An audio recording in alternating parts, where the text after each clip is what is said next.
Hey guys, welcome back to another new video. आप सबका स्वागत है सनविक लॉ गुरु चैनल पे।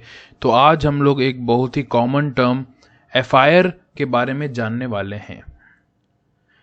एफआईआर एक ऐसा टर्म है जिस पर शायद एक फिल्म और एक सीरियल भी बना है। शायद ही ऐसा कोई होगा दुनिया में जिसने एफआईआर का जो शब्द है ये ना सुना हो। आज मैं आपको एफआईआर लीगल एंगल से समझाने का कोशिश करूंगा। सबसे पहले मैं बता दूं जनरल मीनिंग, उसके बाद as a student of law के लिए मैं बताऊंगा।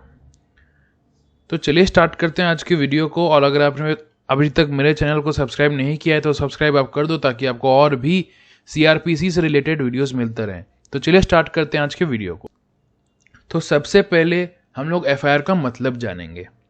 एफआईआर का मतलब होता है फर्स्ट इंफॉर्मेशन रिपोर्ट। एफआईआर जो है हमारे क्रिमिनल प्रोसीजर कोड जो सीआरपीसी है उसमें डिफाइन नहीं किया गया है।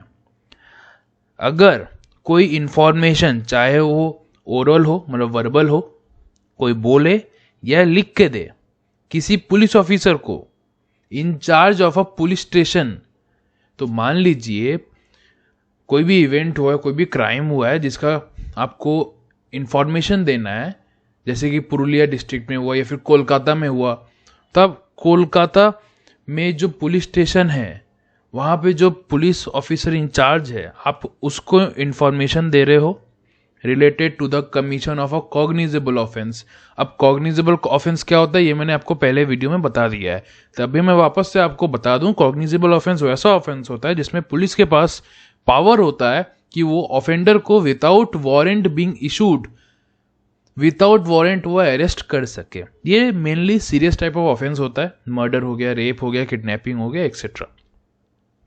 ठीक है, तो अगर आपने इंफॉर्मेशन दिया, चाहे वो ओरल वे में हो या फिर रिटन वे में हो, police officer in charge of a police station related to the commission of a cognizable offence, तब उस पुलिस ऑफिसर का ड्यूटी बनता है। कौन सा ड्यूटी बनता है?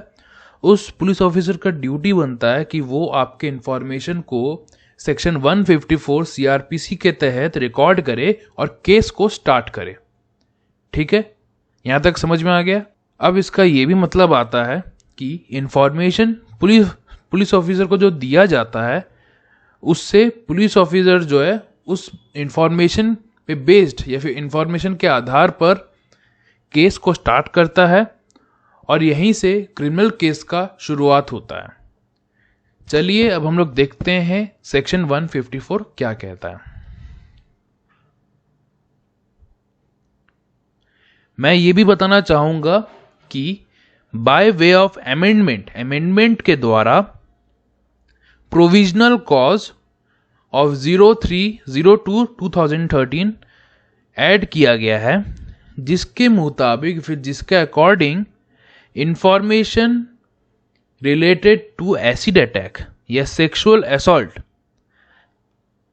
अगर है, इंफॉर्मेशन अगर इन दोनों क्राइम से रिलेटेड है, acid attack and sexual assault से अगर रिलेटेड है, तो ये जरूरी कर दिया गया, ये कंपलसरी कर दिया गया है कि वैसा केस में वुमेन पुलिस ऑफिसर वो इंफॉर्मेशन रिकॉर्ड करे, किससे? जो इन्फॉर्म कर रहा है या फिर जो एफआईआर दर्ज करा रहा है।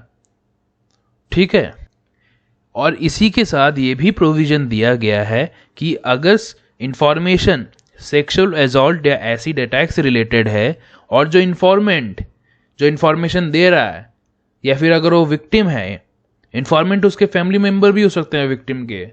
ठीक है, तो अगर इन्फॉर्मेंट है या विक्टिम अगर परमानेंटली डिसेबल्ड है, परमानेंटली फिजिकली डिसेबल्ड है या फिर मेंटली इल है, मेंटली इंसेन या मेंटली डिसेबल्ड है, तब उस केस में इंफॉर्मेशन जो है वो कंप्लेनेंट या विक्टिम के घर पर लिया जा सकता है या फिर कंप्लेनेंट या विक्टिम के कोई ऐसा जगह जहां पे वो आ सके, कन्वीनियंट है उनके लिए, ताकि पुलिस आके इंफॉर्मेशन ले सके सारा।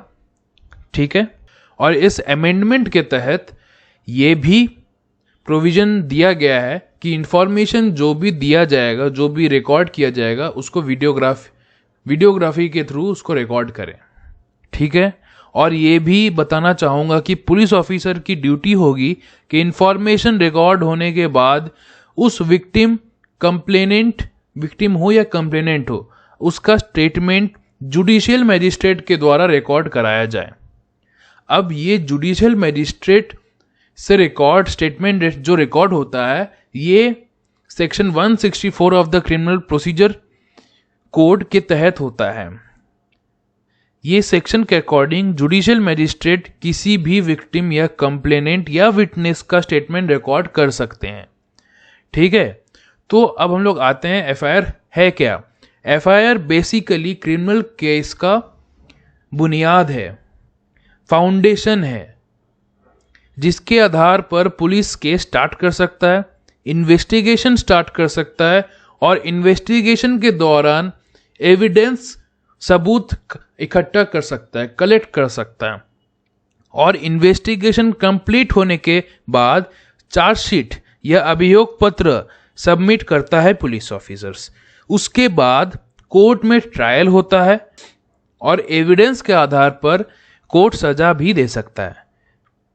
अब आपके मन में यह सवाल उठ रहा होगा कि अगर पुलिस ऑफिसर जो है किसी भी पुलिस स्टेशन के अगर एफआईआर लेने से मना कर दे या एक्शन लेने से मना कर दे तो आप क्या करें? अब तो आदमी क्या करे? अब आप क्या करें या फिर आदमी क्या करे? अब तो इसका भी सॉल्यूशन दिया गया है सेक्शन 154 सब सेक्शन 3 में, जो ये कहता है कि अगर कोई पुलिस ऑफिसर रिफ्यूज कर देता है, मना कर देता है कि मैं तुम्हारा कंप्लेंट नहीं लिखूंगा, कोई एक्शन नहीं लूंगा, तब जो आम आदमी है वो क्या कर सकता है? वो सारा इंफॉर्मेशन भेज सकता है to the superintendent of police, SP जिसको हम लोग कहते हैं, बाय राइटिंग, बाय पोस्ट।